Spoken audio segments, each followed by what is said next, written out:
Assalamualaikum warahmatullahi wabarakatuh. Selamat pagi, salam sejahtera untuk kita semua.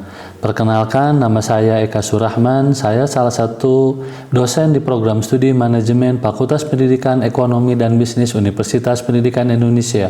Pada hari ini, izinkan saya untuk memaparkan sedikit tentang mata kuliah yang saya ampu, yaitu mata kuliah manajemen strategi. Dan video ini disusun untuk memenuhi salah satu syarat untuk mengajukan sertifikasi dosen di tahun 2025. Video ini merupakan bentuk atau bukti dari pernyataan diri dosen unjuk kerja dalam Tridharma Perguruan Tinggi atau PDD UKT-PT pada bidang pengajaran. Berikut deskripsi mata kuliah manajemen strategi yang dilaksanakan di program studi manajemen S1 di lingkungan Universitas Pendidikan Indonesia. Mata kuliah manajemen strategi merupakan salah satu mata kuliah wajib dan mata kuliah inti yang ada di lingkungan program studi manajemen. Mata kuliah ini disampaikan dalam bobot 4 SKS dan diperuntukkan untuk mahasiswa semester 3. Mata kuliah ini merupakan pondasi untuk mahasiswa belajar strategi organisasi sesuai dengan pedoman penyelenggaraan pendidikan yang dikeluarkan oleh Universitas Pendidikan Indonesia. Mata kuliah ini akan disampaikan dalam 16 kali pertemuan, di mana 14 kali pertemuan yang merupakan perkuliahan secara daring atau luring, dan 2 pertemuan berikutnya untuk pelaksanaan ujian semester baik ujian tengah semester serta akhir semester. Capaian profil lulusan untuk mata kuliah manajemen strategi ini adalah mampu mengambil keputusan secara tepat dalam konteks penyelesaian masalah di bidang keahliannya berdasarkan hasil analisis informasi dan data, dan mampu menjadi pemimpin yang memotivasi, menginspirasi, menggerakkan kerja tim, kreatif, inovatif, dan mampu beradaptasi dengan lingkungan bisnis yang dinamis untuk meningkatkan kinerja organisasi. Adapun CPMK Manajemen Strategi yang pertama adalah mengaplikasikan konsep, menjelaskan fungsi, tujuan, dan prinsip manajemen strategi, baik dari definisi dan model manajemen strategi. Kedua, menjelaskan formulasi strategik, tingkat corporate, tingkat unit bisnis strategik, dan tingkat fungsional. 3. Menjelaskan analisis lingkungan usaha, baik peluang, ancaman, eksternal, dan kekuatan dan kelemahan lingkungan internal, menjelaskan fungsi visi, misi, tujuan organisasi, dan memahami isu-isu global dalam manajemen strategik. Materi yang akan disampaikan pada mata kuliah ini adalah strategic management dan strategi kompetitif. Dan strategi adalah sarana untuk mencapai keunggulan kompetitif berkelanjutan. Organisasi menganalisis lingkungan internal dan eksternal serta mengembangkan strategi untuk mencapai kinerja di atas rata-ratanya. Berikutnya akan melakukan analisis eksternal environment meliputi politik, ekonomi, sosial, teknologi, lingkungan, dan legal. Michael Porter melalui Porter Papers-nya dan analisis pesaing, lingkungan eksternal mempengaruhi strategi dan daya saing. Selanjutnya, mempelajari analisis lingkungan internal yang fokus pada sumber daya, kapabilitas, dan kompetensi inti yang unik menggunakan pendekatan resource-based view. Selanjutnya akan mempelajari bisnis level strategi, di mana strategi tingkat bisnis mencakup cost leadership, diferensiasi, fokus strategi.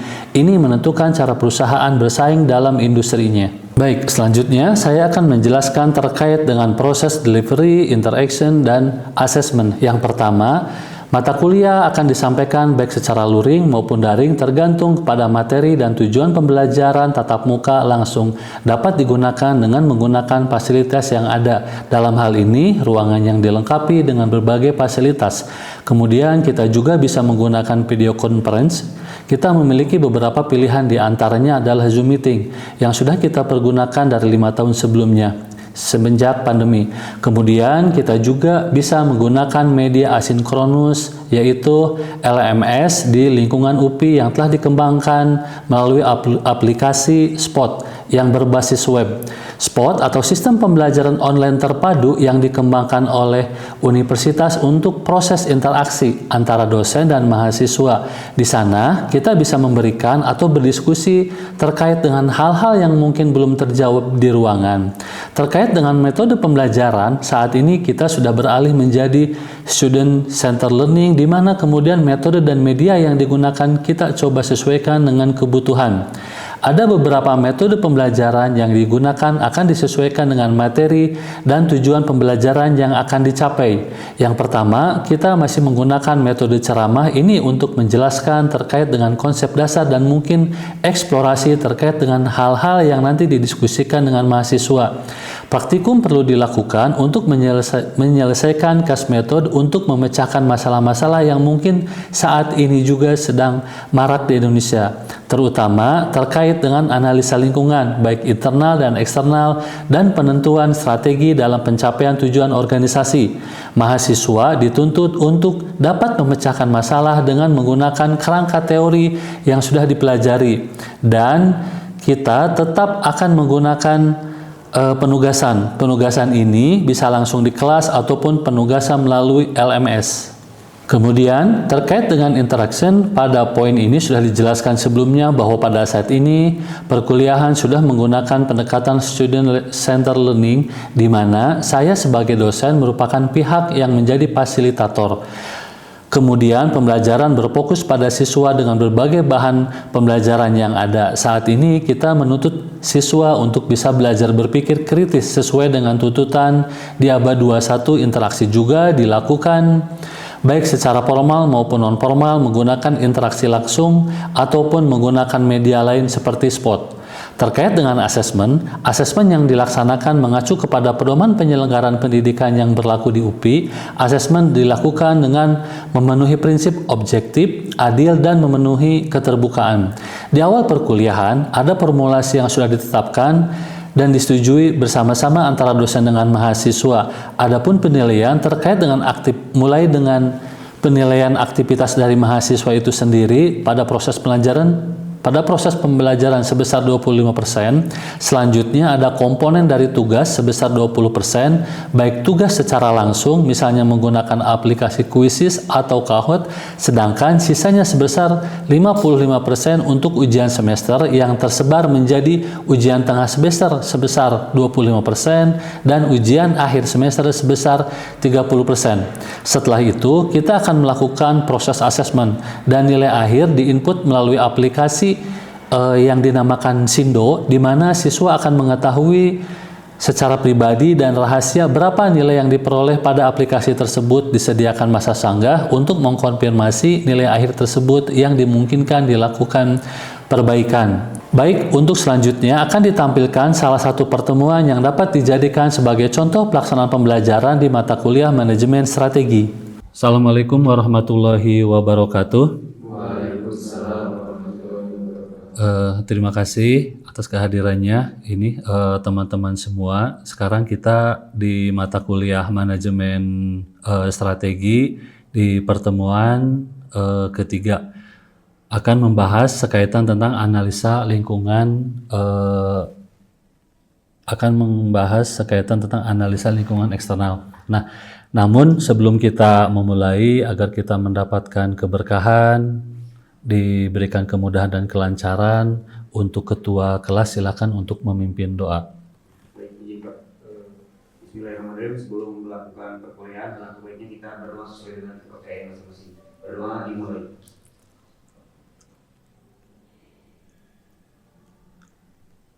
Berdoa selesai. Ya, terima kasih.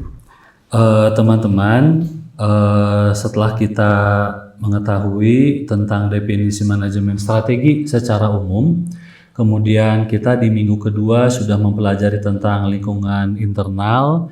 Kita di minggu ketiga sekarang akan mempelajari tentang analisa lingkungan eksternal. Nah, akan tetapi untuk merefresh ingatan kita bersama-sama, saya ingin mencoba kita saling mengingat sekaitan tentang mulai dari definisi lingkungan internal, terus berikutnya komponen-komponen apa saja yang mempengaruhi dalam lingkungan internal, serta di dalam lingkungan internal itu ada komponen penting yang biasa dipergunakan untuk menyusun sebuah matrik selain matrik IFE. Nah, terakhir saya mohon ada yang bisa menyimpulkan sekaitan tentang analisa lingkungan internal pada studi kasus di minggu kemarin pada Amazon Prime. Mungkin silakan siapa yang bisa menyampaikan definisi dari lingkungan internal. Silakan Dewi. Berdasarkan pertemuan kemarin, lingkungan internet itu adalah segala sesuatu yang dikuasai dan dimiliki dan dikendalikan oleh perusahaan dari dalam, dan biasanya itu dipakai untuk bersaing di pasar. Ya, dan itu biasanya menunjukkan dari kekuatan internal ataupun justru memang akan menjadi kelemahan dari perusahaan tersebut. Terima kasih Dewi. Terus yang kedua, di dalam lingkungan internal itu dipengaruhi oleh beberapa komponen, di antaranya 3 komponen utama. Silakan mungkin yang masih ingat siapa? Silakan Rita, komponen yang ke-1. Komponen yang pertama itu sumber daya yang merupakan adalah aset perusahaan, bisa berbentuk berwujud dan juga tidak berwujud. Nah, untuk berwujud itu bisa berupa kendaraan, gedung, maupun infrastruktur teknologi. Terus yang keduanya itu yang tidak terwujud bisa berupa reputasi perusahaan, terus loyalitas pelanggan, maupun budaya perusahaan tersebut. Iya. Terima kasih Rita. Terus saat ini kita sering terbiasa mungkin ya dengan penggunaan AI, dan yang lebih akrab itu dengan ChatGPT. Sehingga ada hal lain tadi yang disampaikan oleh Rita, yaitu sumber daya yang tidak berwujud, yaitu teknologi. Itu ya. Terima kasih Rita untuk komponen yang ke-1. Terus berikutnya yang komponen yang kedua, silakan Caca. Jadi yang komponen kedua itu capabilities atau kapabilitas, yaitu kemampuan perusahaan untuk menggunakan sumber dayanya secara efektif. Nah, hal ini tuh cara perusahaan untuk menggabungkan teknologi, orang, dan juga proses untuk menciptakan nilai atau value. Terima kasih Caca. Yang terakhir, komponen yang ketiga. Saya Pak, Silakan Aldi. mungkin komponen yang ketiga merupakan kompetensi inti atau core competencies. Itu merupakan hal-hal unik yang membedakan perusahaan dari para pesaingnya, yang mereka lakukan lebih baik daripada siapapun. Contohnya dari Amazon Prime ada 3. Pertama, kemampuan mengelola pengiriman ultra cepat pada skala global. Kedua, ada sistem langganan yang menciptakan kebiasaan belanja pelanggan. Dan yang terakhir, ada integrasi ekosistem konten, logistik, dan layanan. Ya, terima kasih Aldi. Sebelum pada kesimpulan, kemarin juga di minggu kemarin itu kita sudah membahas komponen lain untuk menilai tentang lingkungan internal. Terdiri dari value, rarity, inimitability, serta organisasi. Siapa yang bisa menyampaikan? Tio, silakan Tio. Komponen-komponennya sendiri terdiri dari value, rarity, inimitability, dan juga organization, atau bisa disebut juga VRPO. Jika diambil dari kasus Amazon Prime ini, value-nya yaitu Prime memberi kenyamanan dan penghematan waktu bagi pengguna. Lalu untuk rarity-nya, tidak banyak pesaing yang punya logistik sebesar Amazon. Dan inimitability-nya butuh waktu, modal, dan data besar untuk meniru Prime. Lalu yang terakhir, untuk organization, Amazon ini punya sistem SDR dan juga budaya. Ya, terima kasih Tio. Teman-teman semuanya, jadi setelah tadi yang disampaikan sekaitan tentang analisa lingkungan internal, namun sekarang kita sedang membahas analisa lingkungan eksternal. Sebelumnya saya ingin memastikan pemahaman teman-teman sekaitan tentang matriks IPE ini. Jadi matriks IPE ini disusun sebagai dasar penghitungan untuk membuat matrik, mungkin akan kita bahas di minggu depan. Jadi yang pertama analisa lingkungan internal, saat ini analisa lingkungan eksternal, dan yang terakhir penggabungannya itu yaitu SWOT. Mungkin itu yang lebih kita kenal. Sebelum berlanjut, mungkin ada yang bisa menyimpulkan dari contoh kasus Amazon Prime tentang analisa lingkungan internal? Silahkan Vira.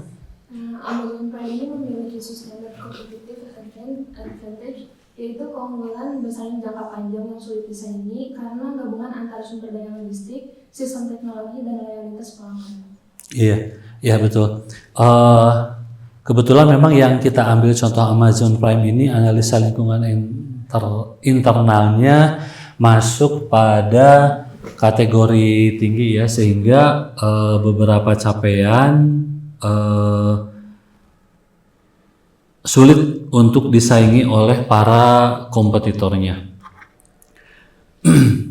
Baik, mudah-mudahan semua teman-teman paham sekaitan tentang analisa lingkungan internal tersebut. Sekarang kita sama-sama belajar tentang analisa lingkungan eksternal.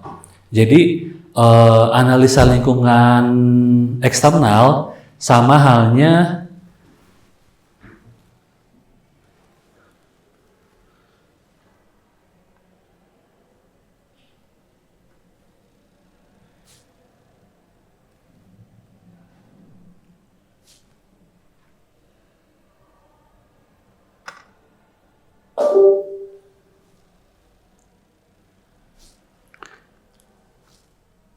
ya, analisa lingkungan eksternal sama halnya seperti analisa lingkungan internal. Beberapa ahli manajemen strategi memiliki pendapatnya masing-masing. Nah, sekalipun kalaulah kita agregat dari lingkungan internal, lingkungan eksternal, ada beberapa hal irisan-irisan yang sama. Begitu pula ini. Untuk analisa lingkungan eksternal nanti komponen utamanya itu ketika kita agregat berdasarkan beberapa artikel ini memiliki hal yang sama. Nah, sekarang kita berbicara dulu mengenai definisi. Definisi lingkungan eksternal menurut Porter dari bukunya pada tahun 80, lingkungan eksternal adalah semua kekuatan dan faktor di luar organisasi. Sama halnya seperti tadi yang disampaikan oleh Dewi ya, ketika lingkungan eksternal itulah kekuatan yang ada di dalam organisasinya. Justru kalau eksternal ya di luar organisasinya yang akan mempengaruhi kemampuan organisasi untuk beroperasi dan bersaing secara efektif. Secara umum definisi seperti itu gitu ya. Tapi memang punya karakter-karakter tersendiri dari masing-masing ahli tersebut. Pratt David di tahun 2017 terdiri dari variabel-variabel peluang dan ancaman, sama halnya seperti tadi di internal ada kekuatan, tapi ada juga kelemahan. Nah, untuk di eksternal menurut Pratt David adanya peluang dan ancaman yang berada di luar organisasi dan umumnya berada di luar kendali manajemen individual. Terus ini yang terbaru dari HIT ya, sekarang yang banyak mempergunakan lingkungan eksternal mencakup lingkungan umum, lingkungan industri, dan lingkungan pesaing yang secara kolektif mempengaruhi pilihan strategi dan kinerja perusahaannya. Ini saya sudah menyiapkan beberapa definisi dari lingkungan eksternal. Bagi S1 memang sebaiknya mengetahui akan beberapa definisi ini. Nah ini seperti HIT dan yang tadi ya, yang nomor 3 bahwa dihadapi perusahaan mencakup faktor sosial, teknologi, ekonomi, lingkungan, dan politik. Nanti di dalam komponen yang pertama di pengaruh secara umumnya dipengaruhi oleh ini PSTL ya, politik, ekonomi, sosial, budaya, lingkungan, teknologi. Terus menurut Grant, lingkungan eksternal adalah seperangkat kondisi dan kekuatan eksternal yang memiliki potensi mempengaruhi kemampuan organisasi dalam mencapai tujuannya. Sama, hampir semua dari para pakar ini bagaimana organisasi itu dalam mencapai tujuannya. Seperti yang disampaikan di pertemuan yang ke-1, kita sudah mempelajari visi, misi, tujuan, dan sasaran strategis. Terus ini yang nomor 7, menurut Wellen dan Hanger, lingkungan eksternal terdiri atas variabel yang berada di luar organisasi. Sama halnya seperti tadi yang disampaikan oleh Pratt David, di luar organisasi dan biasanya tidak dapat dikendalikan. Karena ini bukan hanya kompetitor seperti tadi yang disampaikan di awal. Di Grant itu dipengaruhi juga oleh politik, oleh pemerintah. Nanti akan kita lihat beberapa komponen-komponennya. Ini beberapa definisinya. Nah sekarang ini dua kategori utama yang sangat mempengaruhi lingkungan eksternal. Saya singkatnya kadang suka mengingatnya PESTEL. yaitu politik, ekonomi, sosial budaya, teknologi, lingkungan, dan peraturan hukum, persaingan, politik, regulasi antitrust, ekonomi, inflasi, daya beli, sosio budaya, oleh gaya hidup, teknologi seperti tadi disampaikan, diantaranya AI, e-commerce, terus sekarang itu perusahaan-perusahaan sudah tidak usah memiliki server tersendiri, bisa menggunakan alternatifnya yaitu cloud computing. Terus untuk lingkungan, sekarang ESG sangat sekali mempengaruhi bagaimana bahwa organisasi itu bisa berkontribusi sesuai dengan ESG. Ini kategori yang pertama general environment, yang kedua industry environment. Nah ini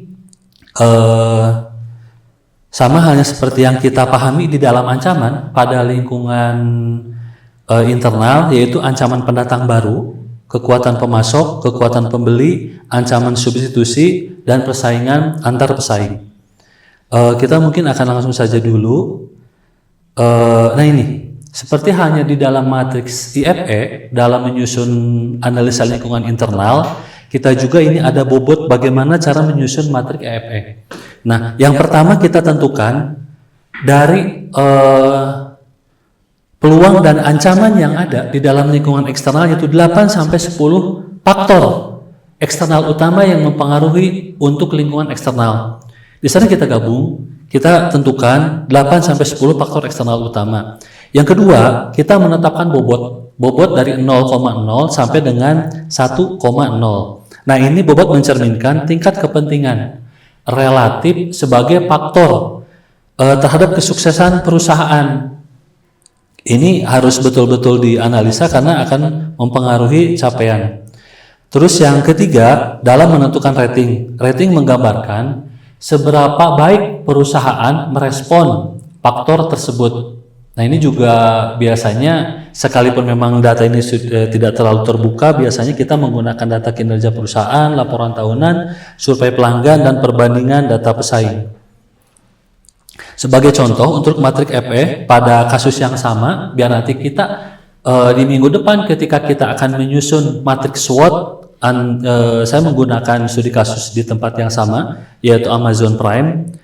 Faktor eksternal yang pertama, pertumbuhan pasar e-commerce. Ratingnya 4, bobotnya 0,12. Preferensi pelanggan terhadap pengiriman ini 0,1. Kenaikan biaya operasional akibat inflasi 0,12. Sekalipun ratingnya hanya 2. Perusahaan mungkin ini menganggap tidak terlalu penting, tapi masuk kategori yang harus dipertimbangkan. Yang kedua, persaingan dari kompetitor yang lain. Terus yang berikutnya itu perubahan regulasi terkait dominasi pasar dan privasi. Yang keenamnya peningkatan penetrasi internet di negara berkembang, krisis ekonomi yang memperkuat loyalitas serta tekanan ESG. Nah ini bobot ini hasil angkanya harus 1. Jadi ketika kita memetakan hasil ini harus 1. Nah alhamdulillah berdasarkan angka capaian ini sama besar, ini 3,06. Nah berdasarkan hasil akhir bahwa di Amazon Prime ini mencapai 3,12, berada pada kategori atas yang sangat responsif dan adaptif terhadap lingkungan eksternal yang berubah secara dengan cepatnya.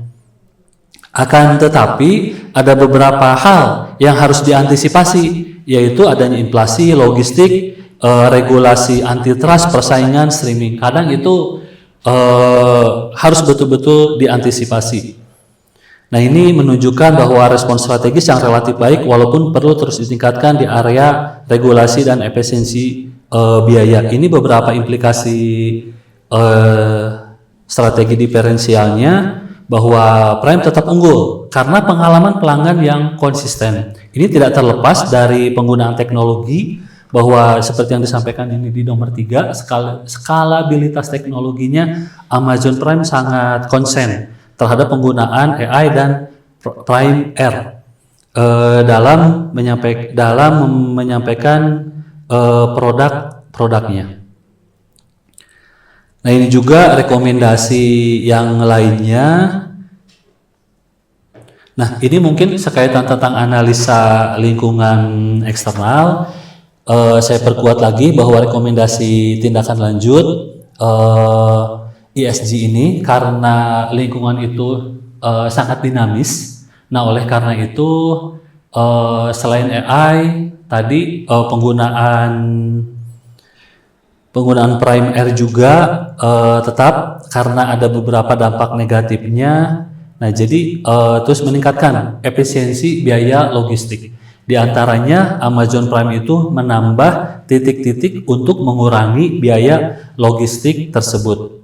Terus ini harus selalu memantau secara aktif bahwa regulasi global dan menyesuaikan model bisnis di wilayah rentan dari kompetitornya. Mungkin itu sekaitan tentang analisa lingkungan eksternal. Sebelum saya tutup, mungkin saya berharap ada salah satu dari kalian yang bisa menyampaikan kesimpulan dari pertemuan lingkungan eksternal ini. Siapa? Ya, silakan. Untuk analisa lingkungan eksternal ini adalah kekuatan dan tren yang di luar kendali langsung oleh perusahaan yang dapat mempengaruhi kinerja, peluang, dan juga risiko bisnis, dan secara garis besar dipengaruhi oleh dua kategori utama, yaitu general environment dan industry environment. Kemudian untuk menggambarkan analisis lingkungan eksternal ini digambarkan dengan matriks EFE dengan 3 langkah, yaitu mengidentifikasikan 8 sampai 10 faktor eksternal utama, kemudian menetapkan bobot dengan range 0,0 sampai 1,0, dan yang terakhir penentuan rating dengan skor 1 sampai 4. Ya, baik. Terima kasih. Saya pikir mudah-mudahan kita semua memahami tentang proses minggu kemarin dianalisa lingkungan internal, sekarang dianalisa lingkungan eksternal, sehingga minggu depan ketika kita membahas bagaimana cara menyusun matriks SWOT dari IFE dan EFE, kita bisa lebih mudah. Terima kasih. Mungkin kita cukupkan untuk pertemuan kita saat ini tentang analisa lingkungan eksternal. Tetap jaga kesehatan. Kita akhiri dengan sama-sama mengucapkan hamdalah. Alhamdulillahirabbil alamin. Terima kasih. Wabillahi taufiq wal hidayah. Assalamualaikum warahmatullahi wabarakatuh. Begitulah video PDD UKT PT pada bidang pengajaran yang telah saya susun. Mohon maaf kalau ada hal-hal yang kurang berkenan, namun sebelum saya tutup, perkenankan saya ingin mengucapkan terima kasih kepada berbagai pihak yang telah berkontribusi sehingga saya sudah sampai pada tahap ini. Saya mengucapkan terima kasih kepada pimpinan UPI, pimpinan EPEB, Kepala Biro SDM, rekan-rekan di Biro SDM, serta rekan-rekan di Prodi Manajemen, dan rekan di Fakultas Pendidikan Ekonomi dan Bisnis. Semoga ini menjadi awal untuk perbaikan dan pengembangan diri saya. Akhirul kalam, wabillahi taufiq wal hidayah. Assalamualaikum warahmatullahi wabarakatuh.